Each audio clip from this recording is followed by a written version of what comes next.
Hello, good morning everyone. आज हम plus two class subject economics का एक टॉपिक करने जा रहे हैं जो हमने चैप्टर स्टार्ट किया हुआ था पहले, इलास्टिसिटी ऑफ डिमांड। उसका ये लास्ट टॉपिक है। इसके बाद क्या है, एक लेक्चर इसका न्यूमेरिकल क्वेश्चनों का लिए होगा, उसके बाद ये चैप्टर आपका कंप्लीट हो जाएगा। आज जो हमारा टॉपिक है वो है लॉ ऑफ डिमांड और इलास्टिसिटी ऑफ डिमांड में डिफरेंस, और इलास्टिसिटी ऑफ को इफ़ेक्ट करने वाले फैक्टर के बारे में हमें पढ़ना है। जो इलास्टिसिटी ऑफ डिमांड को इफ़ेक्ट करते हैं उन टॉपिकों के बारे में आज हम पढ़ेंगे। तो आपको अच्छी तरह से देखना है, कई बार ये क्वेश्चन पूछा जाता है। तो पहला हमारा टॉपिक मैंने अभी बताया है, difference between elasticity of demand and theory of demand, law of demand. Theory of demand के अंदर लॉ ऑफ डिमांड है, ठीक है। तो जो मांग का नियम है और मांग की लोच है, इलास्टिसिटी ऑफ डिमांड और लॉ ऑफ डिमांड में क्या डिफरेंस है। तो जो इलास्टिसिटी ऑफ डिमांड है, जो मांग की लोच है, वो हमें क्या है, किसी वस्तु की मांगी गई मात्रा में प्रतिशत परिवर्तन और किसी वस्तु की क्या है, कीमत में प्रतिशत परिवर्तन का अनुपात है। कि कहने का मतलब ये है कि मांग में कितना प्रतिशत परिवर्तन हुआ और कीमत में कितना प्रतिशत परिवर्तन हुआ, उसके क्या है, अनुपात को ही हम क्या कहते हैं, मांग की लोच। बट मांग का जो नियम है, लॉ ऑफ डिमांड है, वो हमें क्या बताता है, वो ये बताता है कि किसी वस्तु की कीमत और मांग में कैसे संबंध है, संबंध के बारे में बताता है।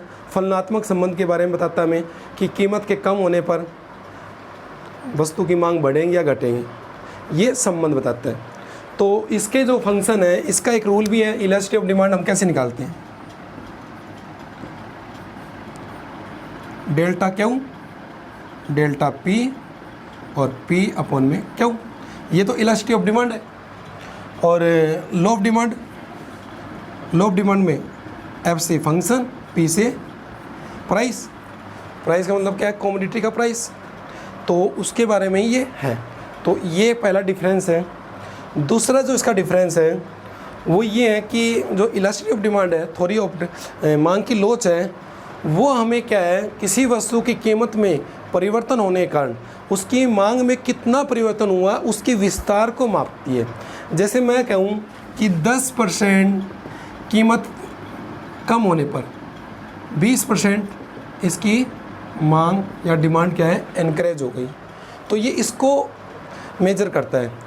मांग का नियम क्या करता है फिर, मांग का नियम केवल हमें दिशा बताता है। किसी वस्तु की कीमत में परिवर्तन होने से मांग में किस प्रकार का परिवर्तन होगा, किस दिशा में होगा, मांग घटेंगी या बढ़ेंगी। जैसे फॉर एग्जांपल, कीमत बढ़ रही है तो डिमांड कम हो रही है, तो ये दिशा होगी ना, ये कम हो रही है तो ये बढ़ रही है, ये दिशा।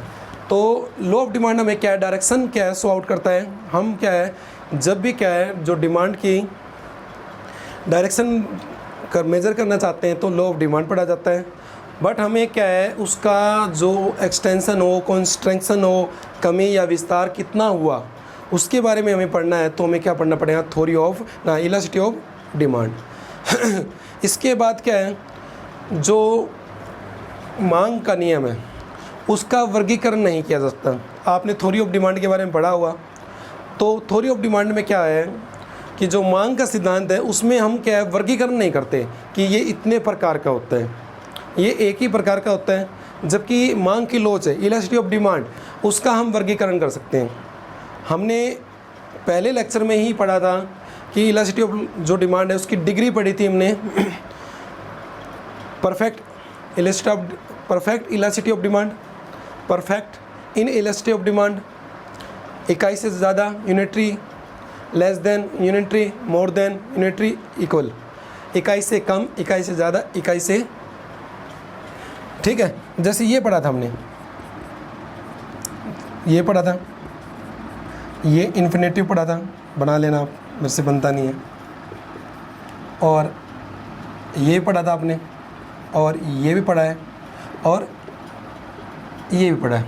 तो इसका वर्गीकरण, कहने का मतलब क्या है, क्लासिफिकेशन ऑफ क्या है, इलास्टिसिटी ऑफ डिमांड। आप उसको टाइप्स में बांट सकते हो, कितने में, 5 भागों में, ठीक है। एक और है example, exception, law of demand का क्या एक्सेप्शन है, गिवन गुड्स है। मांग का नियम के अपवाद, मांग के नियम के अपवाद भी हैं। अब कौन से हैं? हमने गिवन वस्तु पढ़ा था, अज्ञानता पढ़ा था, ये ऐसे डिफरेंट साइड के हमने पढ़े थे। बट आपसे ये स्पेशली क्वेश्चन पूछा जाता है कि मांग का जो नियम का अपवाद कौन सा है, तो आप क्या बोलोगे? गिवन गुड्स है, ठीक है। बट इलास्टिसिटी ऑफ डिमांड का कोई भी एक्सेप्शन नहीं है, कोई भी इसका अपवाद नहीं है। आपने ये चैप्टर अभी पढ़ा ही है, रिसेंटली में पढ़ रहे भी हो। आपको इसका क्या कोई अपवाद बताया गया? नहीं बताया गया ना। तो ये इसमें बेसिक डिफरेंस आप सुन लोगे तो याद हो जाएगा, कोई इतना मुश्किल नहीं है। तो हमारा पहला जो क्वेश्चन था वो हमारा कंप्लीट हो गया है, ठीक है। इसके बाद क्या? Factor affecting the price elasticity of demand, मांग की कीमत लोच को प्रभावित करने वाले तत्वों की मांग को कौन कौन से ऐसे तत्व है जो प्रभावित करते हैं? तो डिफरेंट क्या है फैक्टर्स है, और डिफरेंट साइड से वो क्या है अपने आप को इलास्टिसिटी ऑफ डिमांड को इफेक्ट करते हैं। तो सबसे पहले होता है वस्तु प्रकृति, वस्तु की प्रकृति, नेचर ऑफ क्या? कमोडिटी। वस्तु की प्रकृति कैसे? साधारणतः हम ये देखते हैं जो हमारे बहुत आवश्यक गुड्स हैं, बहुत ज़रूरी है हमारी लाइफ के लिए, ठीक है, नेसेसरी गुड्स है, उनकी इलास्टिसिटी ऑफ डिमांड क्या है? बहुत कम होती है, कम लोचदार होती है। फॉर एग्जांपल मिल्क, साल्ट, जो आपके फूड्स हैं, खाने पीने की वस्तुएं हैं, उनकी कीमत क्या है?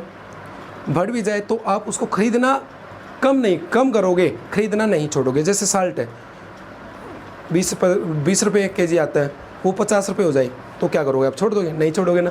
तो ऐसे गुड्स जो नेसेसरी है हमारी लाइफ के लिए, हमारी लाइफ सर्वाइव नहीं होगी उसके बिना, तो हम उसकी मांग भी बिल्कुल नहीं छोड़ेंगे, थोड़ी कम कर सकते हैं। जैसे चीनी है, जो शुगर है आप ज़्यादा यूज़ करते हो, उसकी कीमत बहुत ज़्यादा हाई हो जाए तो आप क्या करोगे? जीरो, कम कर दोगे। तो इसकी लोच क्या है? कम लोचदार होती है, माने थोड़ी बहुत कम बदले। ऐसी इसमें होती है आपकी विलासिता की वस्तु, लग्जरी आइटम्स, जैसे अच्छी गाड़ियाँ, मोबाइल की कीमत मान लीजिए आप जो मोबाइल पसंद करते हो वो 20,000 का आता है, वही मोबाइल आपका हो जाए 35,000 का, क्या आप उसको छोड़ोगे? नहीं छोड़ देंगे, क्योंकि बहुत ज़्यादा महंगा। कोई आप गाड़ी लेने जा रहे हो, वो गाड़ी 8 लाख की थी और कल ही वो गाड़ी 12 लाख की होगी, तो आप उसको क्या है, उस डिसीजन को ड्रॉप कर दोगे। लग्जरी चीज़ें जो आपको विलासिता, आपकी एक रेपुटेशन क्रिएट करती है, बट वो महंगी होने लग जाती है, तो उसकी मांग भी आप बहुत तेज़ी से कम कर देते हो। तो ऐसी वस्तुएं जो लग्जरी गुड्स में हैं आती है, उनकी जो मांग है वो अधिक लोचदार होती है, आप रातों रात उसकी मांग कम कर दोगे। अब आरामदायक वस्तु होती है, कम्फर्ट गुड्स होते हैं, जैसे AC हो गए, AC, कूलर हो गया, पंखा हो गया, ऐसे जो है ये चीज़ कंफर्ट जोन है, हमें आराम देती है। इनकी जो लोच होती है वो औसत दर्जे की, एवरेज होती है इनकी। आप मान लीजिए आपने लॉकडाउन में देखा हुआ बहुत सारी चीज़ें की मांग कीमत मान लॉकडाउन में क्या लोगों ने खरीदनी छोड़ दी, पर ऐसा नहीं बिल्कुल छोड़ दी, लोगों ने कूलर भी खरीदे, पंखे भी खरीदे, क्योंकि वो क्या है ज़्यादा चेंज नहीं होगी। कीमत बढ़ने से क्या होगा, थोड़ा बहुत तो इफेक्ट पड़ेगा, पर ऐसा नहीं कि लोग खरीदना ही छोड़ देंगे बिल्कुल, क्योंकि वो कंफर्ट जोन की गुड्स है, उसको खरीदे बिना आपका काम नहीं चलेगा।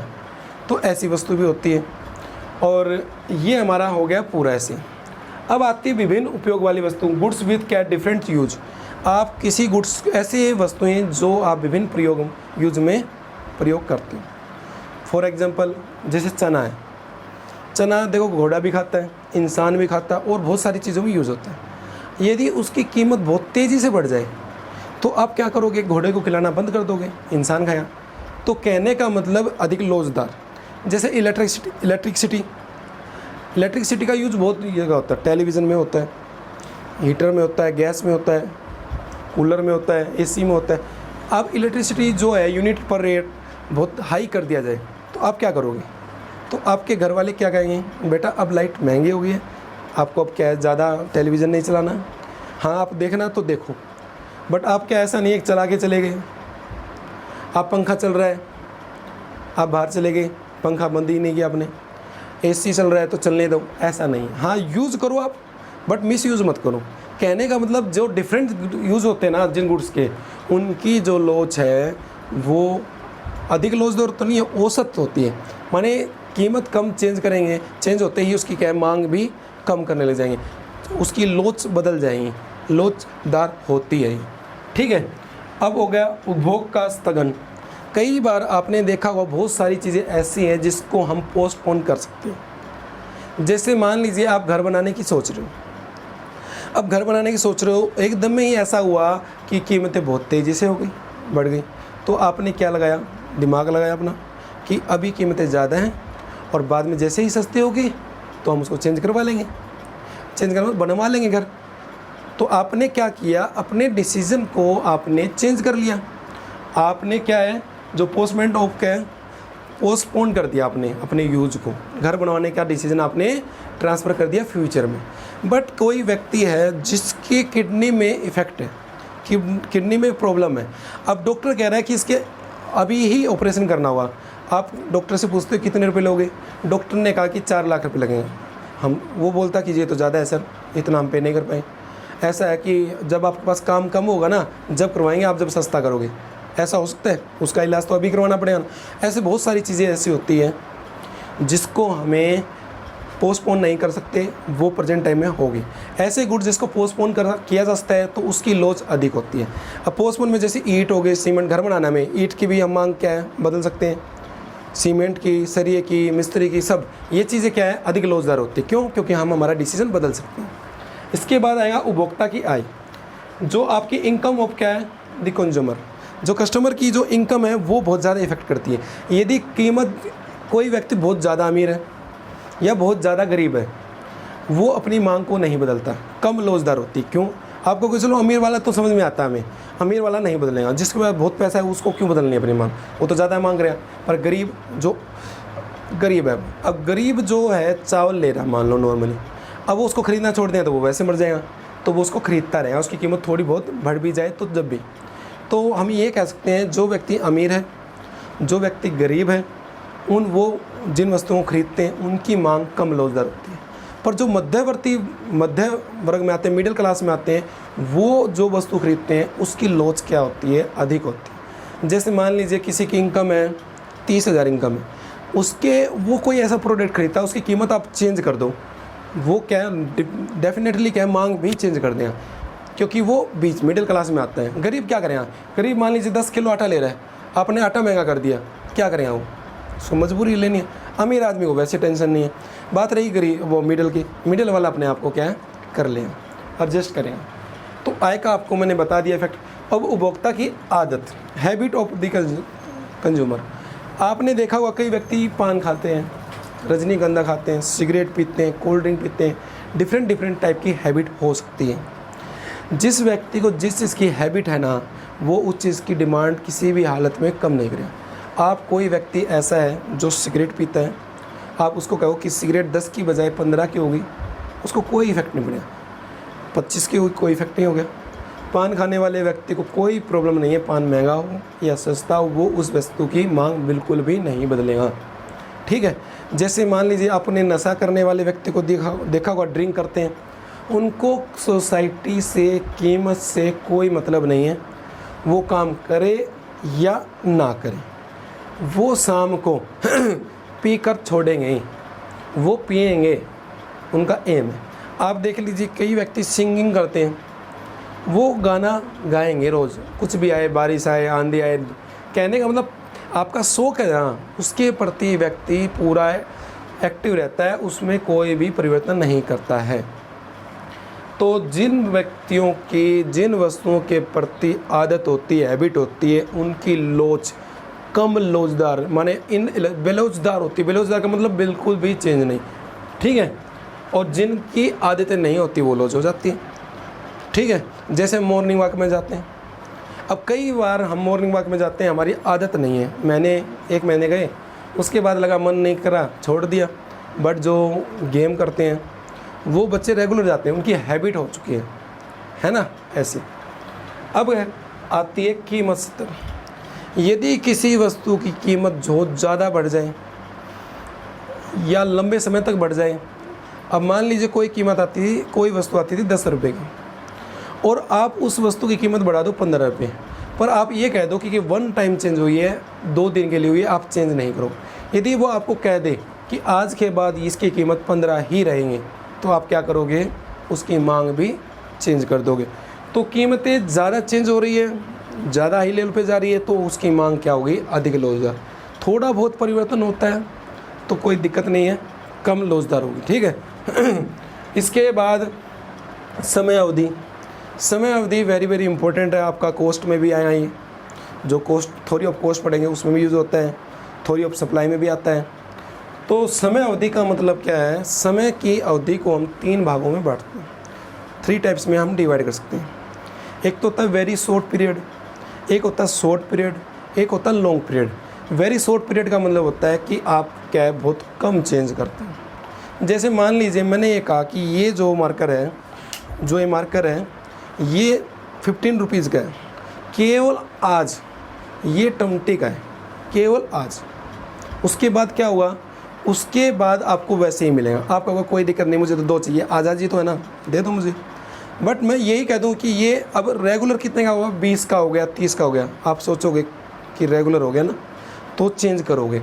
यदि कीमत कुछ समय के लिए बढ़ती है, वेरी शॉर्ट पीरियड के लिए इंक्रीज की जाती है, तो आप उसकी मांग कम नहीं करोगे, तो यहाँ पर मांग की लोच होगी बेलोचदार।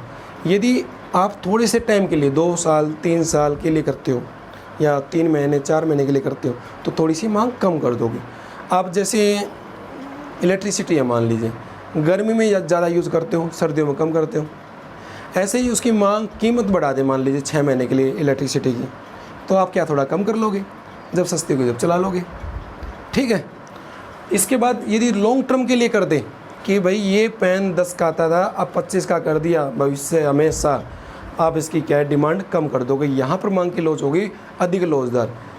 देखो, जो अल्प अवधि होती है, वेरी शॉर्ट पीरियड होता है, वहाँ पर मांग की लोच होती है कम लोचदार या ना के बराबर। और जहाँ पर शॉर्ट पीरियड होता है, कुछ समय के लिए की जाती है, वहाँ पर औसत या लोचदार होती है।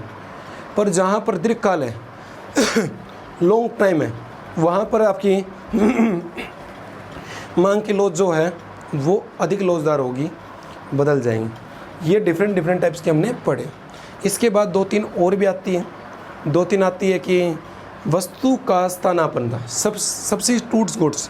यदि मान लीजिए आपके पास अल्टरनेट है, मान लीजिए ये पेन के अलावा दूसरा पेन भी है मेरे पास कंपनी का, मेरे पास अल्टरनेट है ना, फिर मैं इसको छोड़ दूंगा, इसकी कीमत 10 से बढ़कर कितनी होगी, 15 होगी। बट मेरे पास अल्टरनेट नहीं है तो मुझे यही खरीदना होगा। इसका क्या मार्केट में सब्स्टिट्यूट्स गुड्स अवेलेबल नहीं है, तो मेरी मजबूरी है, ठीक है। बट उसका सब्स्टिट्यूट गुड्स अवेलेबल है, स्थानापन्न वस्तु अवेलेबल है, तो आप इसको खरीद कर छोड़ दोगे। जैसे कोल्ड ड्रिंक है, कोक पीने जा रहे हो, कोक नहीं है तो पेप्सी ले लोगे, पेप्सी नहीं है माजा ले लोगे, है ना। यदि आपके मार्केट में केवल एक ही कोल्ड ड्रिंक होती तो आप क्या चेंज करने की सोचते हैं, नहीं सोचते। अब पहले कुछ समय पहले इलेक्ट्रिसिटी का कोई भी क्या है अल्टरनेट नहीं था, अब आगे बहुत देखो तरह तरह से हमारे क्या इलेक्ट्रिसिटी बन रही है। ऐसे बहुत प्रोडक्ट होते हैं जिसको हम चेंज कर नहीं सकते, और जिसकी अवेलेबल है उसको चेंज कर देंगे, ठीक है।